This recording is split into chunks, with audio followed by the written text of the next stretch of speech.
नमस्कार मंडळी, आज सप्तहिंद केसरी मन्याबाईच्या गोट्यावरती आलेलो आहे।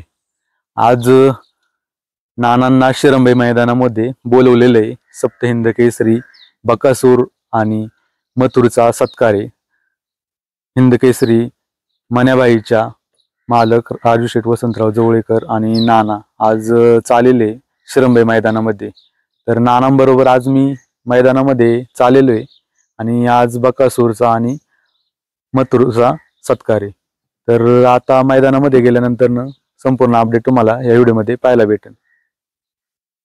तर मंडळी पाहू शकता, सप्तहिंद केसरी मन्याबाईच्या आज गोट्यावरती आलेलो आहे आणि ही सप्तहिंद केसरी राजू शेठ वसंतराव जवळेकर यांची हिंद केसरी दावण ही नानांची नवीन खरेदी आहे आणि ही नवीन खरेदी आपल्याला लवकरच घाटात पाहायला भेटणार आहे।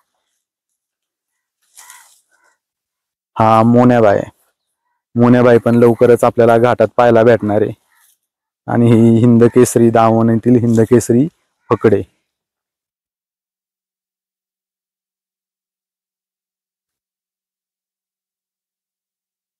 तर आता आपण निघालेलो इथनं शिरंबे मैदानामध्ये आणि शिरंबे मैदानामध्ये गेल्यानंतर मैदानाचे संपूर्ण अपडेट पाहायला भेटन।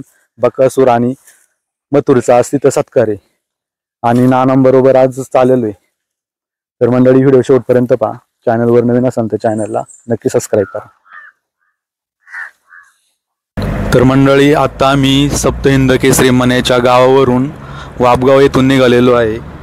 शिरंबे तालुका कोरेगाव जिल्हा सातारा येथे सप्तहिंद केसरी मन्याबाईलाचे मालक नाना जवळेकर आणि आज त्यांचे सहकारी सगळे बकासूर बैलाचा आणि मथुर बैलाचा सत्कार समारंभ आहे।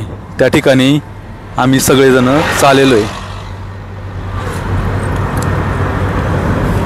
तर आता मैदानामध्ये गेल्यानंतर तुम्हाला सगळे अपडेट पाहायला भेटतील। माणिक मामा, आजच्याला आपल्याला शिरंबे मैदानात आपण निघालेलो आहे आणि आज खास आमंत्रण म्हणून आज बोलवलेलं आहे। बकासूर आणि मथुर बैलाचा सत्कार समारंभ आहे आणि आज मन्याबाईलाचे मालक यांना खास निमंत्रित केलेलं आहे। काय सांगसान आज? खऱ्या अर्थानं महाराष्ट्रामध्ये बकासूर मथुर अनेक जरी बैल असेल तरी त्यांच्या समवेत त्यांचाच भाऊ म्हणून मन्या होता आणि मन्याचं खऱ्या अर्थानं आकस्मिक निधन झालं आणि त्या निधनामुळं जरी आपण पुणे जिल्ह्यात असेल तरी सातारा जिल्हा नवीन महाराष्ट्रामध्ये मन्याचं नाव होतं आणि त्या संदर्भामुळे जवळेकर परिवारावर मथुरचे मालक असतील बकासूरचे मालक असतील यांचं एकामेरीचं आतोनात प्रेम होतं आणि त्या प्रेमाखातर त्यांनी आज या मैदानामध्ये आज नानासाहेब जवळेकर यांना निमंत्रित केलं आणि त्यांच्या शुभ हस्ते मथुर बैलाचा आणि बकासूरचा सन्मान आहे। त्या निमित्तानं आपण आज साताराला निघालेलो आहे। धन्यवाद।